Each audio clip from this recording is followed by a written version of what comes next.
Օրերս Ռուսաստանի արտգործնախարարության ներկայացուցիչ Մարիա Զախարովան հայտարարել է, որ Ռուսաստանը ուշադրությամբ հետևում է հեծի շուրջ Հայաստանում ընթացող զարգացումներին։ Վարչապետի մասնակցությամբ հեծին վերաբերող այսօրվա քննարկումը մեկ այլ իրողություն է բացահայտում։ Հայաստանում գործող ամբողջ ռուսական կապիտալը պետք է դառնա իրավապահների, քննիչ հանձնաժողովների եւ անկախ աուդիտի խորացված ուսումնասիրության առարկա։ Չկա գետ մեկ ոլորտ, որտեղ ռուսական ներդրումը մաքուր թափանցիկ գործունեություն ծավալի, որտեղ ռուսական կապիտալ, այնտեղ կոռուպցիա ու թալան, պետության հետ մութ պայմանագրեր, հարկատուի հաշվին մսխված գումարներ, կեղծ գնումներ եւ ձևական տենդերներ։ Զանգեզուրի պղնձամոլիբդենային կոմբինատում տարիներ շարունակ կիրառվել են կասկածելի գնային սխեմաներ, թաքցվել են արտահանման իրական ծավալները։ Սոտքի ոսկու հանքավայրում շահույթը դրվել է բնության եւ համայնքների շահերից վեր։ Հայկական երկաթուղիները ռուսական կառավարման պայմաններում զարգանալու փոխարեն մաշվել ու թալանվել են կեղծ ներդրումային ծրագրերի անվան ներքո։ Գազպրոմ Արմենիան մենաշնոր է գաղտնի սակագնային ֆորմուլաներով ու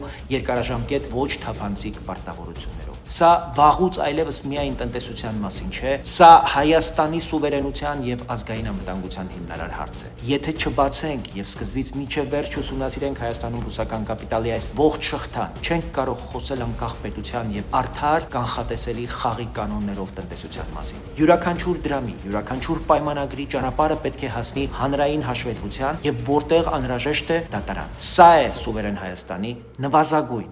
պահանջը։